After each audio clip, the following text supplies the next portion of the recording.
All right, so I'm also very pleased to have Karen here from Enterprise DB. She's the Vice President of Products and Marketing, and I've known Karen for a little while now, and also was introduced to her through the MySQL and Sun open source communities. So just very excited to have her talk today about the more things change, the more they stay the same. Thank you. Good morning, everybody. Can you hear me? Okay, so it must have been a really good party because you guys are awfully quiet. So I'm Karen Padir. I'm here from Enterprise DB to talk about a number of things. And I think the thing that I've been finding really fascinating lately is all the kind of energy and excitement around Postgres. And I think there are certain reasons for that. And I think there's more things that we can do to help progress that along. So couple of things. I don't know if you guys had this experience, but when I don't know, I have a couple of like learning experiences in high school, like real like study learning experience, not life learning experiences. One was when, I don't know, when I figured out that x to the 0 equals 1. I mean, everybody knows that, but when I realized how that actually worked, and if it didn't work, all our higher order math, you know, none of that would be possible. So that was kind of a big learning moment. The other one was the more things change, the more they stay the same. So how many of you attended college here in the United States? How many of you had to take the SATs? How many of you had to write an essay? So this was my SAT college essay, and thank the Lord I wanted to go to an engineering school because I racked my brain for examples in the, you know, the 5-paragraph essay that you have to write to do your SATs. And so since then, I see this everywhere. Everywhere I turn around and I look, I see, okay, here's another example of the more things change, the more they stay the same.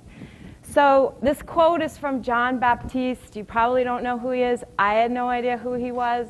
He was an author and pundit and poet, and I have to give him credit for the quote. But I look around this and I say, this is everything that we live and breathe today in technology. And if I should have been counting or playing a drinking game when Charles was talking this morning, because he said many times that this isn't really a big change. We've been doing this all the time. It's kind of similar. It's very similar to the client-server model. And I think as we look at technologies and how they change, we're going to see that there are certain elements that make a new technology stick that are happening the same.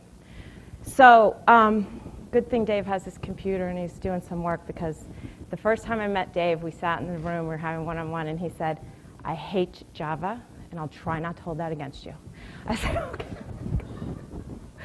So, and then Tom Kincaid, when I was putting the abstract together, he goes, I think you have the word Java way too many times in there. So my history is, you know, being at Sun for 16 years, I was one of the original members of the J2EE team.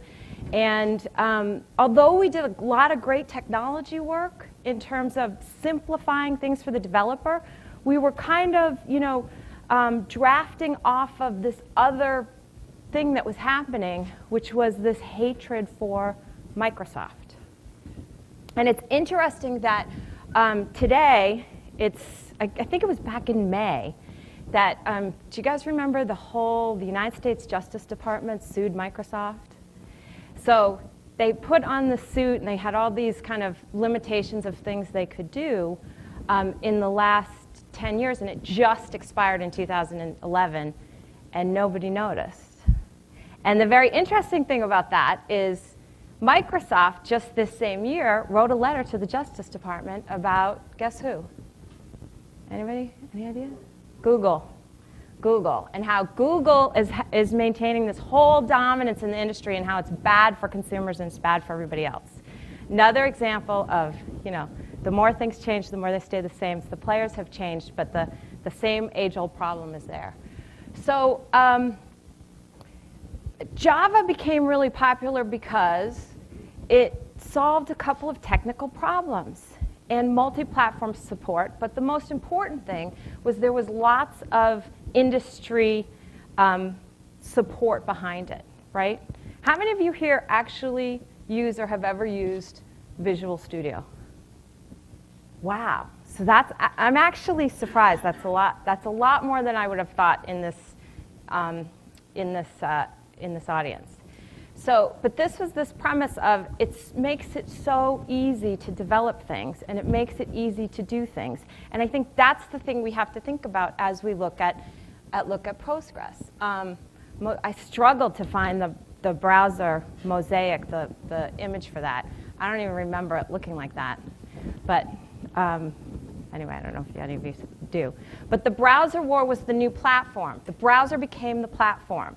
And so having, websites and web pages in the platform, that was really important. And as we're moving forward, what's the new platform? And Charles talked about it all in his first talk this morning, was all about the cloud and what's happening in the cloud and new generations of applications.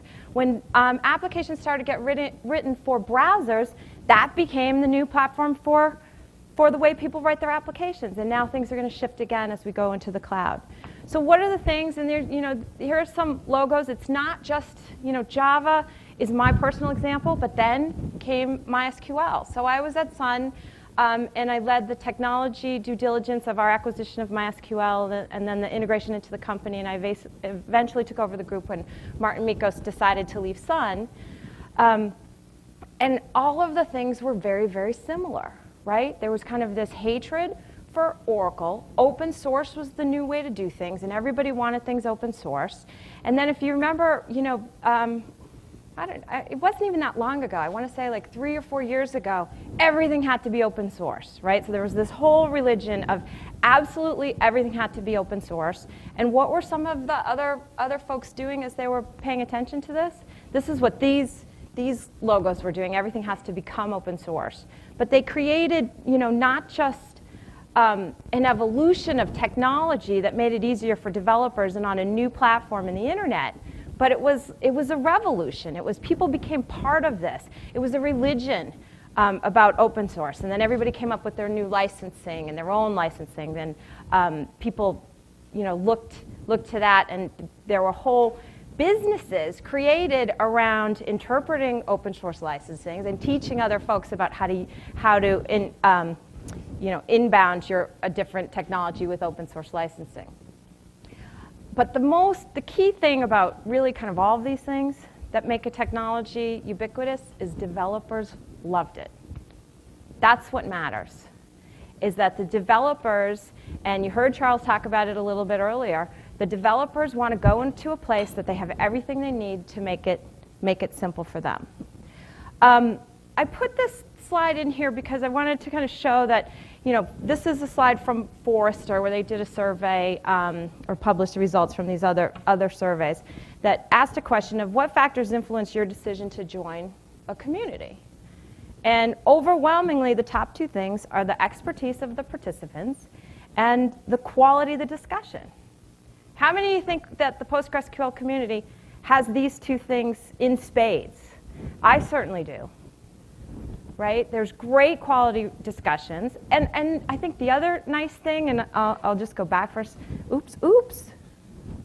back for a second to look at kind of the JBoss Spring source. So for someone in the Java world, living through that, those 2 entities became well known because they were solving a problem that the J2E platform didn't have. Right? They were, enterprise Java Beans had all kinds of issues and complexities because we went after the vendor support. And so, we had compatibility test suites, and we had to get, in order for J2EE to be successful, or even the Java platform to be successful, we had to go out and engage in relationships with a bunch of commercial vendors. And those vendors were competitors. They were competing to each other. And the other thing we were doing, especially in the application server market, is they had products. So here we come in, as the Java team, come in and say, oh, here's the new way to do this in Java, and your application server must behave this way. And BEA, IBM, Oracle, Gemstone, Bluestone, there were a whole bunch of them. They said, wait a minute, we'll adopt the platform because we can see there's a lot of good things to be a standard that we can standardize to. But we still have our own product and our own implementation. We want that ability to kind of play both worlds. And as Sun and as the ones that were trying to promote Java as the standard, we needed to have them all on board.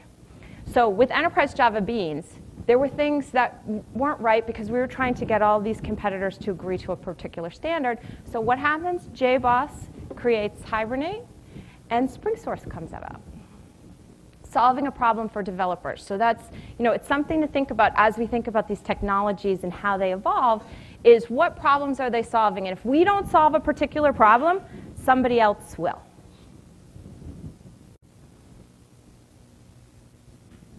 So, who do you think? So, I mean, I'm biased, obviously, but who do you think the new enemy is, right? So the interesting story about Oracle buying Sun Microsystems, and as I lived it, the pain of being in Sun during the acquisition, because it took about a year, was that it was this battle over MySQL. And we as the Sun executives were sitting there going, they don't get it. The battle's shouldn't be about MySQL that we're trying to stop the acquisition. It's about the hardware platform, right? Because suddenly your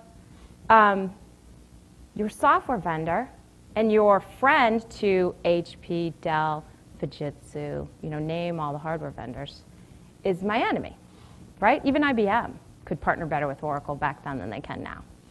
So what does that mean? I don't know. It changes. So now, who's my enemy, right? Oracle. I mean, just from a business world, right? They do a lot of great things in technology, and I'm really not trying to bash Oracle, but I'm just trying to demonstrate the fact that the dynamics have changed of these acquisitions that Oracle has done. So now there are vendors that can rally against Oracle, and we're really seeing this. So what does this mean? PostgreSQL. I battled with what I was going to title this slide. It's like, the old new fashion, what's old is new. But really, celebrating 25 years, and suddenly everybody's talking about Postgres. We were in California, and we had dinner with our PR firm. They took us out to dinner 2 nights ago.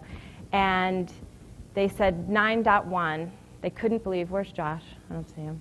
Still sleeping. Anyway, so we had the press release, sent it to them, and we said, please go out and pitch this and see what you get some coverage. Now, there had been a lot of coverage about Postgres in the last few weeks, if you saw it. We announced Enterprise Manager, Cloud Server, VMware, Heroku, I think there was one other. Anyway, lots of coverage on Postgres. And so our PR firm was like, for the news cycle, you guys have gotten so much attention, I don't think anybody's going to do it. But sure, we'll pitch it out. We had 3 interviews. We had folks that didn't even interview us that published and wrote papers about it. What does that mean? Postgres is actually becoming much more relevant. Why?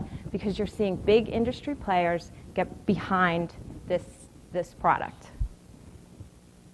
So what are we at Enterprise DB doing to kind of help promote this? So this is, shameless product pitch.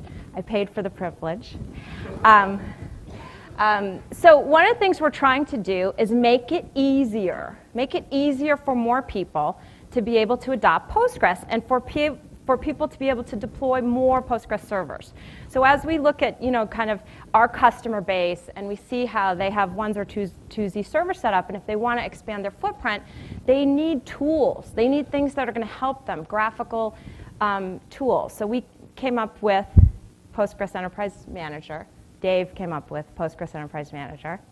And we're seeing great traction in the product. But what we need is kind of feedback and help us make it better. So join us. If you haven't tried it, we would really like you to go download and try it, and then send all your issues and problems to dave.page@enterprisedb.com. OK, so trying to come full circle. Why the cloud platform will absolutely succeed. I mean, if you heard all these folks talk about, and even Larry Ellison, I don't know, a few years ago, the cloud is, forget it. It's a pipe dream. It's never going to happen. No, it will succeed, and here's why. There will be great industry adoption because the vendors of the industry are backing it. Look at all these logos. The most interesting logo up there for me is the Verizon Terramark acquisition. Why? So I think there's a little bit of method in their madness, right? So Google is a search site, is a destination site, has Google Apps, it has their app engine, your mail, your everything. It also has chat. And how many people have a Google phone line? See, I don't. I use Skype, but because it's Postgres. So you know, the telcos are paying attention to what the destination sites are. And these, you know, I probably should have put a Facebook logo up there too, because they're doing the same thing, right? So as you look at these vendors that are kind of stepping into their adjacent technologies, and Google, the search, is becoming a telephone provider, so to speak, right? A telecommunications provider. You have to look at what's happening to the telecommunications industry and how they're going to try to become a destination site. So that's just a personal, interesting thing I think we should watch. Developer support, it's all about the developer environment. So we announced our cloud server, and I'll talk about that in a minute. Great reaction, and most of the feedback, the direct feedback that says, we want to partner with you because we have the development environment, and the database is always hard, and it's hard for developers that aren't database savvy to get it set up and running in their environment. They want to be able to, you know, go back to the Visual Studio, right? So, you know, take that many years forward. It's the develop, test, deploy, debug with the database and not having to worry about the database, and not only not worrying about just the database as a single instance, but the database across multiple instances in clustered environments, in virtual environments. Saving time, right? Martin Mikos used to say this all the time. There are people that have more money than time, and there are people that have more time than money. And that will draw their choice. And developers that come out of school, or developers that are hacking and putting up their own web store, this is why MySQL became so ubiquitous. I believe this firmly, is that it had the developer mindshare of the less sophisticated developer. The gang that was writing their web stores, the internet was growing. Everybody and their brother could put up a little web store app and sell whatever they were selling. And the database of choice was always MySQL, because the development language pointed to MySQL. Go get this here, install it, as part of their kind of set up their web store. So you have to be able to save money, right? Which is kind of the low-cost alternative. You want your product to be you know, have a benefit to end users, because why would you change if there's not, you know, some benefit? But the other point about creating money, these vendors, the industry, has to be able to make money and see a business growth, or that platform won't succeed. So my point in case there is Apache. Apache is a wonderful open source community. Name a company that has monetized that. I mean, it's really hard. Now, I'm not saying that that's not bad and that doesn't make good ubiquitous, right? You go back a few slides, I had the Tomcat logo up there. Very ubiquitous. Everybody's using Tomcat.